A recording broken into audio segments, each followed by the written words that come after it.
नमस्कार साथियों, T for teacher के यूट्यूब चैनल पर आप सभी का हार्दिक स्वागत है। गणित प्रैक्टिस क्लास प्रतिदिन हम जो 11 महत्वपूर्ण प्रश्नों को हल कर रहे हैं, यह इसका 11वां भाग है। तो चलिए आज के इस वीडियो को शुरू करते हैं।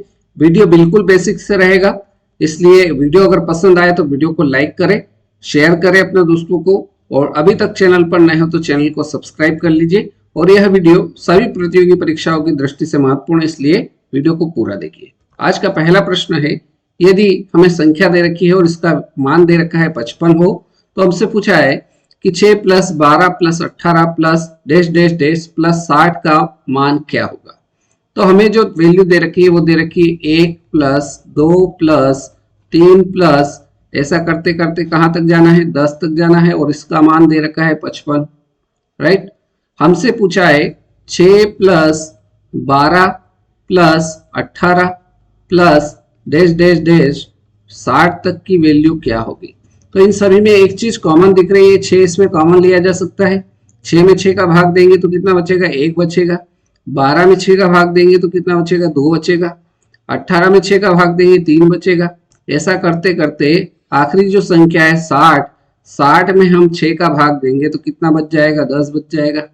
राइट, अब आगे इसको सरल करते हैं। तो ये 6, यहाँ पर देखिए 1 प्लस 2 प्लस 3 प्लस आगे बढ़ते हुए 10 तक जा रहा है, और इसका मान हमें दे रखा है 55 है। तो इस पूरे के स्थान पर अपन इसको 55 लिख सकते हैं, 6 गुणा 55। राइट, तो 6 का गुणा 55 से करेंगे तो 6 पंजे 30 का 0, हासिल आया 3। 6 पंजे 30 और 3 कितना हो जाएगा, 33 आ जाएगा। अर्थात इसकी जो वैल्यू आएगी वो कितनी आ जाएगी, 330 आपका आंसर आ जाएगा। ऑप्शन नंबर ए जो रहेगा वो हमारा बिल्कुल सही उत्तर हो जाएगा। राइट, एक तरीका इसका शॉर्टकट करने का तरीका ये हो सकता है, ट्रिक जिसको आप बोल सकते हो। ट्रिक से इसको कैसे हल करेंगे, तो ट्रिक से हल करने के लिए जो योग दे रखा है पुराना योग में क्या करना है, गुणा करना है किसका, इसका जो प्रथम पद दे रखा है जिसका मान निकालना है उसकी पहली टर्म जो है, पहली टर्म इसमें इसको गुणा करना है। तो पुराना योग कितना दे रखा है, 55 दे रखा है, तो ये 55 गुणित पहली टर्म, इसका पहला पद क्या दे रखा है, 6 दे रखा है। तो इस 55 में 6 का गुणा करोगे तो इसका आंसर भी कितना आ जाएगा, 330। तो ये दोनों तरीके हैं, दोनों तरीके से आपका आंसर सेम आएगा। ये आपका शॉर्टकट है, इससे करोगे तो ये बेसिक है। दोनों तरीके आपको मैंने बता दिए। चलिए आगे देखते हैं सवाल नंबर 2। निम्न में से कौन सी संख्या 9 से विभाजित नहीं है। ये अपने को क्या बताना है, कौन सी संख्या 9 से विभाजित नहीं है। ऑप्शन चेक करते हैं। Option number A, option number A में हमें संख्या दे रखी है 49,104। तो 9 का नियम क्या कहता है कि अंकों को जोड़िए। तो 4 प्लस 9 प्लस 1 प्लस 0 प्लस 4, इन सभी को जोड़ेंगे, और जोड़ने पर जो भी संख्या आएगी उसमें यदि 9 का भाग जाएगा तो इसका मतलब ये जो पूरी संख्या है ये 9 से विभाजित है। तो यहाँ पर देख रहे हैं कि 9 और 1 10, 10 और 8 कितना हो जाएगा, 18। 18 टोटल आया और 18 में 9 का भाग जाता है, मतलब ये संख्या 9 से विभाजित है। और हमसे पूछा है कि कौन सी विभाजित नहीं है, ये हमें बताना है। ऑप्शन बी चेक करते हैं। बी ऑप्शन को चेक करेंगे तो ये हो जाएगा 3 plus 5 plus 2 plus 5 plus 3। Right, तो 5 और 3 8, 8 और 2 10, 10 5 15 और 3 18, इसका योग भी कितना आ रहा है, 18। 18 9 से विभाजित है, मतलब दूसरा ऑप्शन भी आपका 9 से विभाजित है। सी ऑप्शन चेक करते हैं। ऑप्शन नंबर सी जो देखते हैं अपन, इसको हल करते हैं। तो 7 प्लस 7 प्लस 8 प्लस 3 प्लस 2, ये कितना हो जाएगा, 8 और 2 10, 10 और 3 कितना हो जाएगा, 13। 13 और 7 कितना हो गया, 20। 20 और 7 कितना हो गया, 27। और 27 में भी 9 का भाग जाता है, मतलब ये तीन ऑप्शन तो क्या हो गए, विभाजित है। तो आप बड़ी आसानी से चौथे ऑप्शन को लगा लोगे। लेकिन इसको भी अपन चेक करके देख लेते हैं कि चौथा ऑप्शन डी ऑप्शन जो है वो क्या हमारा सही उत्तर है क्या। तो 4 plus 5 plus 3 plus 9 plus 0। Right, तो ये इन सभी को जोड़ेंगे तो 4 और 5 कितना हो गया, 9। 9 9 18, 18 और 3 कितना हो गया, 21 हो गया। अब 21 में 9 का भाग नहीं जाता है, मतलब डी ऑप्शन जो संख्या हमें दे रखी है 45,390, ये एक ऐसी संख्या है जिसमें 9 का भाग नहीं जाता है, मतलब ये संख्या 9 से विभाजित नहीं होगी। ऑप्शन नंबर डी जो रहेगा वो आपका एकदम सही जवाब रहेगा। चलिए आगे बढ़ते हैं सवाल नंबर 3 की ओर। सवाल नंबर 3 दे रखा है साधारण ब्याज की किस दर से, मतलब इसमें क्या निकालना है, रेट निकालना है, दर आपको निकालना है। साधारण ब्याज की किस दर से कोई धन 15 वर्षों में 4 गुना हो जाएगा। तो इस प्रकार का जब भी सवाल आपको दिखे तो आपको मैं एक शॉर्टकट तरीका बताता हूं कि आपको क्या करना है, जितने गुना दे रखा है वो निकालना है सबसे पहले। तो यहाँ कितना गुना दे रखा है, 4 गुना। गुना में से एक माइनस करो, गुना में से एक माइनस करो और बटे भाग दे दो उसका समय से, राइट। तो गुना माइनस 1 बटा समय और इसमें गुणा कर दीजिए 100 से। तो ये आपका क्या आ जाएगा, इसको हल कर लीजिए तो आपका आंसर आ जाएगा रेट। इससे क्या निकाल सकते हैं आप, दर निकाल सकते हैं। तो गुना है 4 गुना, इसमें से एक माइनस करेंगे। समय कितना है, समय है 15, तो बटे में कितना आ जाएगा 15 गुणित 100। तो यहाँ पर इसको हल करेंगे तो 4 में से 1 गया तो 3 बचा, बटे में 15 गुणित कितना आ जाएगा 100 आ जाएगा।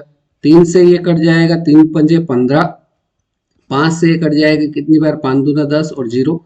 तो आपकी रेट जो निकल के आ जाएगी कितनी आ जाएगी, 20% आ जाएगी। तो 20% आपका इस प्रश्न का राइट आंसर हो जाएगा, जो कि ऑप्शन नंबर सी में है। तो ऑप्शन सी जो रहेगा वो इस सवाल का बिल्कुल और सही उत्तर हो जाएगा। क्लियर है। तो ये तरीके से आप इस सवाल को हल कर लीजिए। चलिए आगे बढ़ते हैं सवाल नंबर 4। दो संख्याओं में 3:4 का अनुपात है। दो संख्या है जिनका अनुपात अपने को दे रखा है 3:2, जबकि उनका योग दे रखा है 150 है। दो संख्या है जिनका अनुपात तो दे रखा है 3:2। तो अपन मान लेते हैं पहली संख्या 3x, दूसरी संख्या मान लेते हैं 2x। अब इनका योग बोला है, मतलब दोनों संख्याओं को जोड़ लेते हैं। तो 3x में 2x को जोड़ेंगे और योग कितना दे रखा है, 150 दे रखा है। यहां तक कोई समस्या नहीं होगी। 3x 2x जुड़ जाएंगे तो ये कितना हो जाएगा, 5x हो गया। और ये किसके बराबर है, 150 के बराबर है। तो यहां से आप x की वैल्यू निकाल लेंगे। x की वैल्यू कितनी आ जाएगी, 150, और 5 गुणा में है, इधर आएगा तो बटे में चला जाएगा। इसको सरल कर लीजिए, 5 एकम 5, 5 तिया 15 और 0। तो यहाँ से आपके पास x की वैल्यू आ गई, कितनी आ गई, 30 आ गई। x की वैल्यू आ गई, आपके पास दोनों संख्या है। पहली संख्या आपकी है 3x, राइट। तो 3 ऐसा कैसा, x का मान आपने 30 निकाला है, तो 3 का गुणा 30 से करेंगे तो पहली संख्या आपकी कौन सी आ गई, 90 आ गई। 30 का 3 से गुणा किया तो 90 आ जाएगी। दूसरी संख्या निकालने के लिए दूसरी संख्या आपका 2x थी, तो 2 ऐसा कैसा, x का मान कितना निकाला, 30 निकाला। तो 30 का गुणा 2 से होगा तो कितना हो जाएगा, 60 हो जाएगा। सवाल में हमसे पूछा है छोटी संख्या ज्ञात कीजिए। तो 90 पहली संख्या है और दूसरी संख्या है 60। तो इन दोनों संख्याओं में आपको छोटी संख्या बताना है। तो छोटी संख्या कौन सी संख्या हो जाएगी, 90 और 60 में से। तो छोटी संख्या आपकी हो जाएगी 60। तो 60 जो रहेगा वो हमारे इस सवाल का राइट आंसर हो जाएगा। तो 60 आपको कौन से ऑप्शन में दिख रहा है, तो 60 आप कहोगे कि ऑप्शन नंबर डी जो रहेगा वो हमारे इस सवाल का बिल्कुल सही उत्तर रहेगा, राइट। चलिए आगे देखते हैं सवाल नंबर 5। सवाल नंबर 5 में हमें दे रखा है 1/2 कोष्टक के अंदर 1/2 और उसकी घात जो है वो -1/2 है। क्लियर। तो देखिए आपको एक घातांक का नियम में बता देता हूं कि जब भी घातांक के अंदर a की पावर माइनस में आपको दिखे तो आप क्या करिए, उसको बटे में ले जाइए। तो बटे में लाते हैं तो पावर क्या हो जाती है, माइनस की प्लस में हो जाती है। घातांक का नियम है कि यदि a की पावर -m हो तो 1 के बटे में उस संख्या को उसको लिख देने से वो पावर जो होती है वो प्लस में हो जाती है। तो यहाँ पर देखिए, यहाँ पर ये करेंगे कि 1/2 है तो इसको अपन 2/1 लिख देंगे। तो ये पावर जो है, ये पावर क्या रहेगी, ये पावर आपकी क्या हो जाएगी, 1/2 प्लस की हो जाएगी। ये घातांक का कैसा नियम है तो मैं बता देता हूं आपको कि a/b और इसकी पावर क्या हो, -x हो। तो ऐसी स्थिति में आपका जो ये भिन्न दे रखा है a/b, इसको क्या लिख दीजिए, b/a लिख दीजिए। तो आपकी जो पावर है वो काय में हो जाएगी, प्लस में हो जाएगी। तो ये दोनों चीज अगर आपको पता है तो बड़ी आसानी से इसको आप हल कर सकते हैं। 2/1 का मतलब क्या होता है, 2 होता है, और घात कितनी दे रखी है, 1/2। 2 की घात 1/2 का मतलब क्या होता है, √2 होता है। तो इसका जो सही उत्तर हो जाएगा वो क्या हो जाएगा, √2 इस सवाल का बिल्कुल सही जवाब हो जाएगा, जो कि ऑप्शन नंबर डी में है। ऑप्शन नंबर डी जो है √2 इस सवाल का सही उत्तर रहेगा। राइट, चलिए आगे देखते हैं सवाल नंबर 6। एक क्रिकेट मैच में पहले 10 ओवर में रन रेट केवल 3.2 थी। मतलब एक क्रिकेट मैच चल रहा था, उसमें पहले 10 ओवर में रन रेट जो था वो कितना था, 3.2। तो कुल रन कितने बने होंगे, 10 ओवर में यदि रन रेट 3.2 है तो 10 का गुणा 3.2 से करेंगे तो कितने रन बने हुए होंगे, 32 रन बने हुए होंगे 10 ओवर में।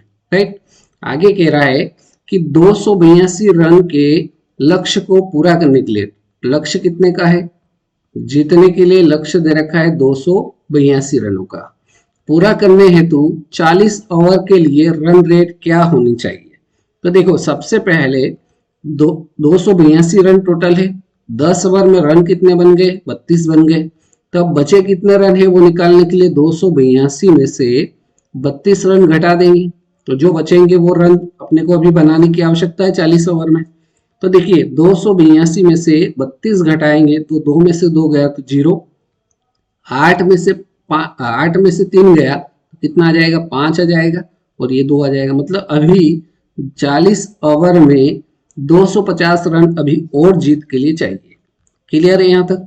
तो ये 250 रन जो है ये आपको बनाना कितने ओवर में है, 40 ओवर में बनाना है। तो 40 का इसमें भाग दे देंगे, 1 0 से 1 0 इसकी कट जाएगी, 4 से इसमें भाग देंगे तो कितनी बार चला जाएगा, 4 6 24, 6 बार चला गया, भाग 1 बचा, भाग नहीं जाएगा तो दशमलव, 1 बचा तो 10 हो गए, 4 दूनी 8, कितना बचा, 2 बचा, 0 हो जाएगा, 4 5 20।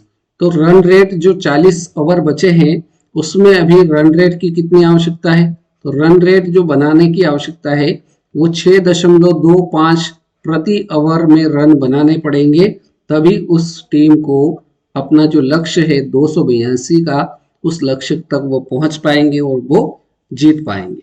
तो 6.25 ऑप्शन नंबर ए जो रहेगा वो आपका राइट आंसर हो जाएगा। क्लियर है। चलिए नेक्स्ट क्वेश्चन देखते हैं, सवाल नंबर 7। एक व्यक्ति किसी वस्तु को खरीदते समय 10% का लाभ लेता है। किसी वस्तु को खरीदते समय 10% का उसको लाभ हो रहा है, प्रॉफिट हो रहा है, और बेचते समय भी 10% का लाभ हो रहा है, मतलब दोनों कंडीशन में उसको लाभ हो रहा है। तो उसके व्यापार में क्या प्रभाव पड़ेगा। तो इस क्वेश्चन को अपन प्रतिशत वृद्धि वाले कॉन्सेप्ट से इसको हल करेंगे। तो प्रतिशत वृद्धि वाला सूत्र अगर आपको याद आ गया हो तो वो होता है a plus B plus A plus sorry a into B upon 100, ये सूत्र होता है प्रतिशत वृद्धि का। अब मान रख दीजिए 10% की वृद्धि हो रही तो a का मान 10, दूसरे में भी 10% का है तो 10, प्लस a इंटू बी तो 10 गुणित 10 बटे में कितना आ जाएगा, 100 आ जाएगा। ये 1 0 से 1 0 कट जाएगी, 1 0 से 1 0 कट जाएगी, तो ये 10 और 10 कितना हो गया, 20, 20 और 1 कितना हो गया, 21।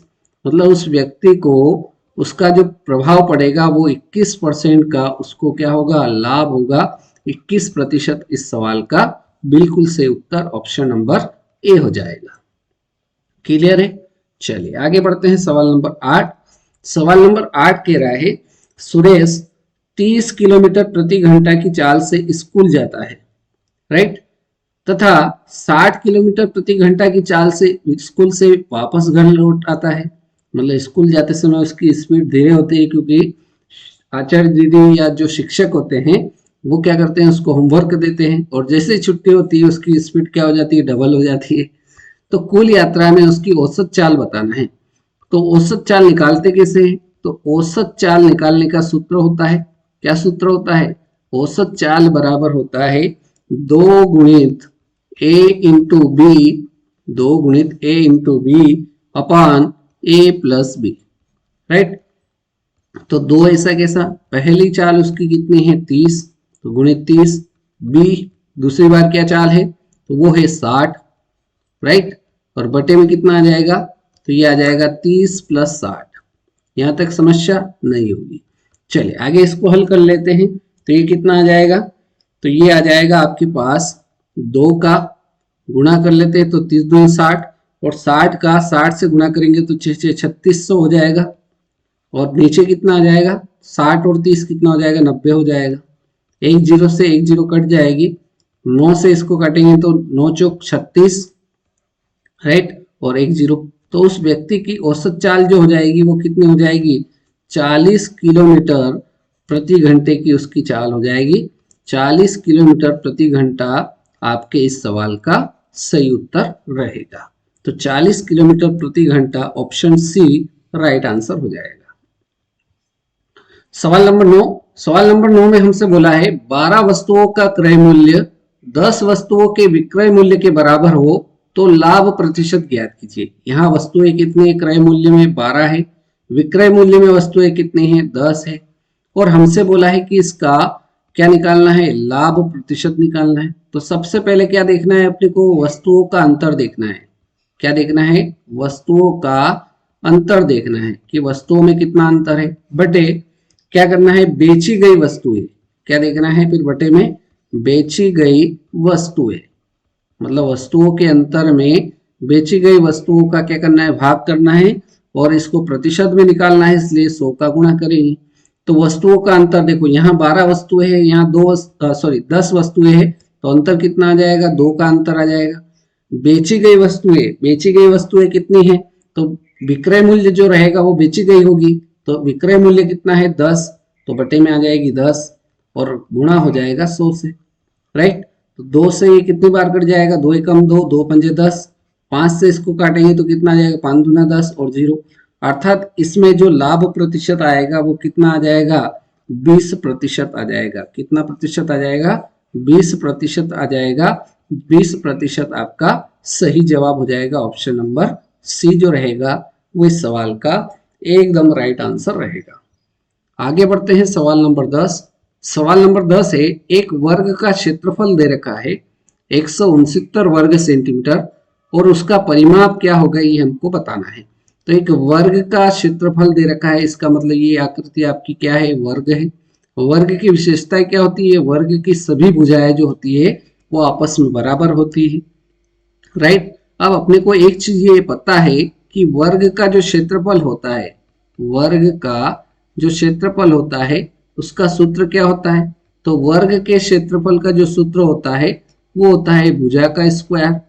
वर्ग के क्षेत्रफल का सूत्र क्या होता है, भुजा का स्क्वायर। तो यहाँ अपने को वर्ग का क्षेत्रफल दे रखा है, क्षेत्रफल कितना है 169, और ये किसके बराबर है, भुजा के स्क्वायर के बराबर है। क्लियर है यहाँ तक। तो भुजा का स्क्वायर बराबर 169 की संख्या का स्क्वायर है, तो आप कहोगे कि 13 का जो स्क्वायर होता है वो 169 होता है। स्क्वायर से स्क्वायर कट जाएगा तो यहाँ से भुजा का मान जो आएगा वो कितना आ जाएगा, भुजा आपकी हो जाएगी 13 सेंटीमीटर। अब ये आपकी भुजा आ गई, मतलब ये भुजा आ गई आपकी 13 सेंटीमीटर। अब इसमें पूछा क्या है, परिमाप पूछा है। परिमाप पूछा है मतलब चारों भुजाओं को जोड़ना है, और अपने को पता है कि वर्ग की बात हो रही है यहाँ पर, तो वर्ग का परिमाप और वर्ग के परिमाप का सूत्र होता है 4 गुणित भुजा। वर्ग के परिमाप का सूत्र क्या होता है, तो 4 गुणित भुजा, ये सूत्र होता है परिमाप का। तो 4 ऐसा कैसा, भुजा आपने निकाली 13, तो 13 का गुणा 4 से करेंगे तो 13 चौक कितना हो जाएगा, 52 हो जाएगा। तो 52 सेंटीमीटर आपका क्या निकल के आ जाएगा, परिमाप निकल के आ जाएगा। और हमको इस सवाल में परिमाप निकालना था, तो 52 सेंटीमीटर इस सवाल का राइट आंसर हो जाएगा, जो कि ऑप्शन नंबर बी में है। तो 52 सेंटीमीटर आपका परिमाप, जो कि option number B right answer रहेगा। सवाल नंबर 11, आखिरी प्रश्न है इस वीडियो का। सवाल नंबर 11 में दे रखा है 500 फैक्टोरियल में शून्यों की संख्या क्या होगी। मतलब ये जो लिखा हुआ है इसका मतलब ये है, इसको मैं आपको समझा देता हूँ। 1 गुणित 2 गुणित 3 गुणित 4 गुणित, ऐसा करते करते आखिरी संख्या कहाँ तक जाना है, 500 तक जाना है। क्लियर। अब इसमें देखिए शून्यों की संख्या ज्ञात करना है, मतलब इसमें कोई भी संख्या में शून्य कब आता है? जब उस संख्या में 2 और 5 का गुणा होगा तभी शून्य आएगा। क्लियर है यहाँ तक? तो 2 और 5 का गुणा करते हैं तभी 0 आता है। तो इसमें 2 तो जो है वो बहुत बार आ जाएंगे, 2 तो क्या होंगे? बहुत बार आएंगे। लेकिन अपने को अगर 5 पता चल जाए तो जितनी बार 5 होंगे उतनी बार 0 आएंगे। क्लियर है यहाँ तक? तो देखिए 5 कितनी बार है ये पता करने के लिए अपने को क्या करना पड़ेगा? जो आखिरी संख्या है 500, इसमें अपन 5 का भाग दे देंगे। क्लियर है? तो 5 से इसमें भाग देंगे तो कितनी बार चला जाएगा? 100। अब ये 100 जो आया इसमें फिर से अपन क्या करेंगे? 5 का भाग दे देंगे। तो ये कितना आ जाएगा? 20 पंजे 100, ये 20 आ गया। कब तक देना है भाग? जब तक कि वो संख्या 5 से छोटी नहीं रही। तो 5 से 20 में 5 का भाग देंगे तो कितनी बार चला जाएगा? 4 बार चला जाएगा। अब 4 में 5 का भाग तो नहीं जाएगा। तो ये जितनी संख्या आई है 100, 20, 120 और ये 4 कितना आ जाएगा? 124। मतलब इस संख्या को यदि अपन हल करेंगे तो 124 बार कितनी आएगी? 0 आएगी। तो 124 बार 0 आएगी। 124 आपका राइट आंसर हो जाएगा, ऑप्शन नंबर डी। 124 बार आपका बिल्कुल सही जवाब रहेगा। क्लियर है? तो इस प्रकार से गणित प्रैक्टिस क्लास 11 महत्वपूर्ण प्रश्नों को अपनों ने इस वीडियो में हल किया और यह इसका 11वां भाग था। उम्मीद करता हूं 11 ही सवाल आपको अच्छे से समझ में आए होंगे। वीडियो आपने पूरा देखा उसके लिए बहुत बहुत धन्यवाद। अगले वीडियो में मुलाकात करेंगे नए सवालों के साथ। तब तक के लिए जय हिंद, जय भारत। वीडियो पसंद आया हो तो लाइक करें, शेयर करें अपने दोस्तों को, और अभी तक चैनल पर नया हो तो चैनल को सब्सक्राइब कर लीजिए। आप निश्चित रूप से अच्छी तैयारी कर रहे हैं और यदि सारी वीडियो अगर आप लगातार देखेंगे तो निश्चित रूप से आपका सिलेक्शन होगा। जय हिंद, जय भारत।